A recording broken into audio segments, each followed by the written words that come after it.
The move is difficult but devastating. There's no opposing object to push against, so all the energy of the move must come from the momentum of the leap and the acceleration of the kick. The snapping motion of the lower leg functions much like a coiled spring.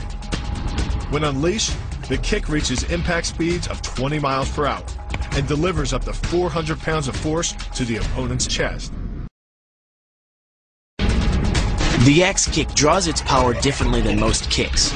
Once your foot reaches the apex above your opponent's head, your body's momentum, combined with the ease of downward acceleration due to gravity, can reach speeds over 20 miles per hour. That's enough to generate more than 550 pounds of force at the point of impact, easily breaking the nose or shattering the clavicle.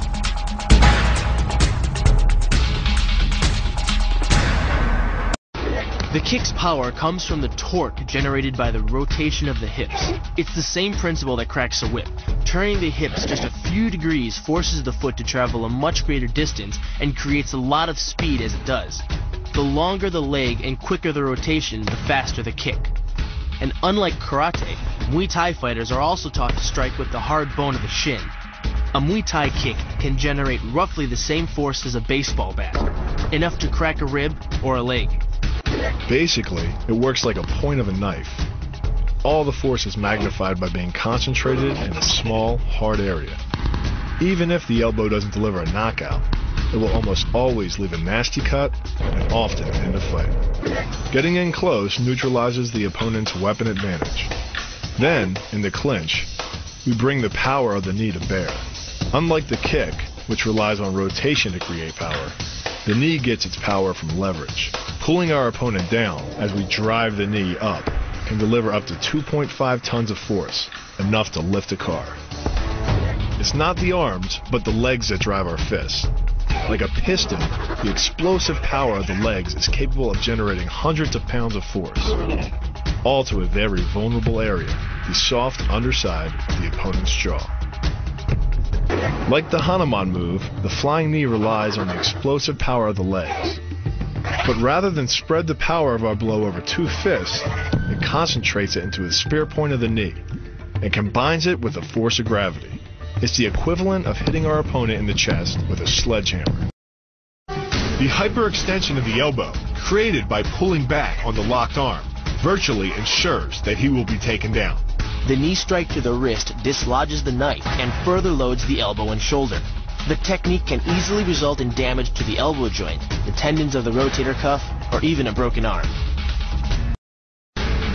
In this move, the forward propulsion of the hips, combined with the piston motion of the lower leg, can send well over 700 pounds of force directly through the rigid bone of the heel.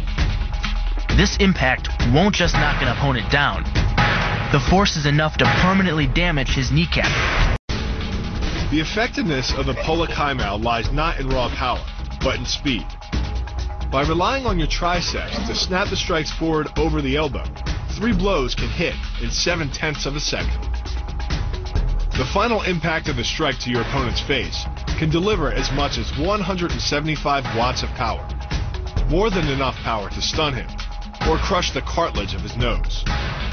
You then add insult to injury, firing one last shot into one of the most sensitive regions of the body, the groin.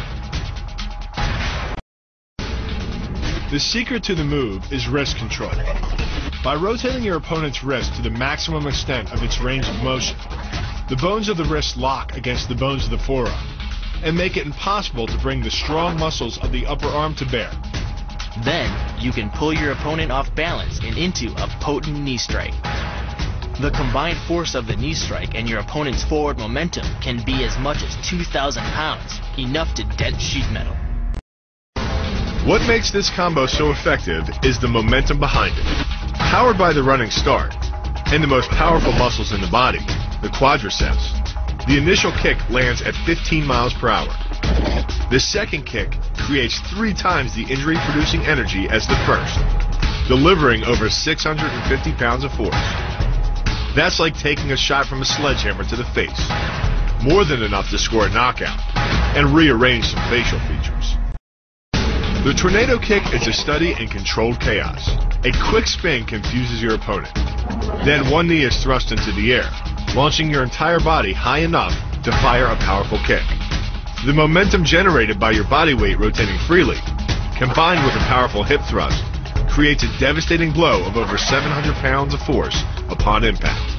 More than enough to permanently damage the hyaline cartilage that protects the larynx and spinal cord. The power of this move comes from the spin.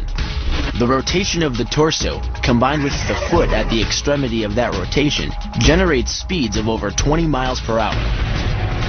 By the time the heel connects with the solar plexus, it is traveling 60 miles per hour and transfers over 450 pounds of force, enough to break ribs and even damage internal organs.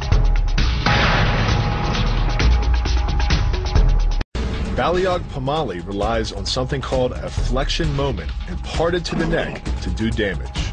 An average man's neck can withstand about a 140 foot-pound flexion moment. Beyond that, soft tissue and even vertebrae can be crushed. By bringing your weight down fast, this move could easily deliver twice that amount of force. And it wouldn't just end a fight, it could leave your opponent paralyzed or dead. The key to this synergy of speed and power is punch technique, punch location, and punch frequency. With your elbows tucked in behind your fist, the energy of each punch is maximized. And because the punch is delivered to your opponent's core along a center line, the more directly that force is transmitted to his body. The effect is similar to that of continually slamming a battering ram against a door. No matter how strong, it can only sustain so many blows before it collapses. There are lots of ways to get your opponent into position for the armbar. Very crucial. But the most dynamic is to grab both his wrists and fall backwards. Then use your weight and the force of gravity to pull your opponent to you, catching him with your legs and slamming him to the mat.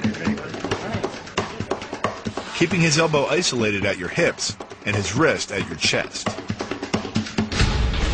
By bending the elbow across the fulcrum of your hips, you're subjecting the weak joint to the leverage of two strong forces. The pull of your thighs on his shoulder and your hands on his wrists. As little as 1,000 pounds of force can be enough to destroy the elbow. The leverage of the armbar can supply much more than that.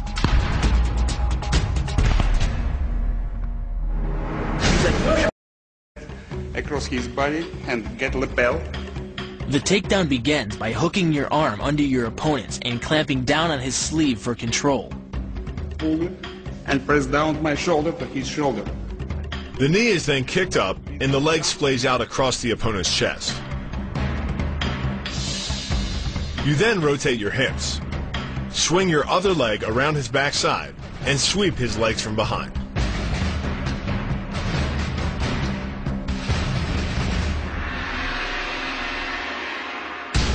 The key to the scissors takedown can be found in the move's name. Throwing your legs around either side of your opponent, one high on the torso, the other just in the crease of the knee, provides you with a lever on either side of his body.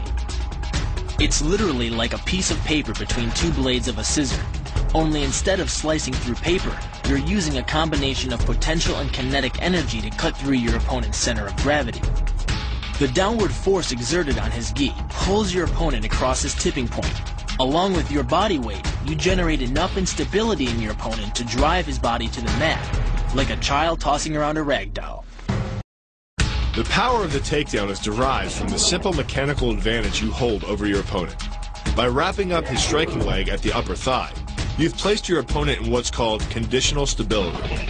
If he remains stationary, he could technically maintain his balance indefinitely. But by driving him backward and initiating a sweep of his other leg, you've added two destabilizing factors, and the loose center of gravity simply cannot hold.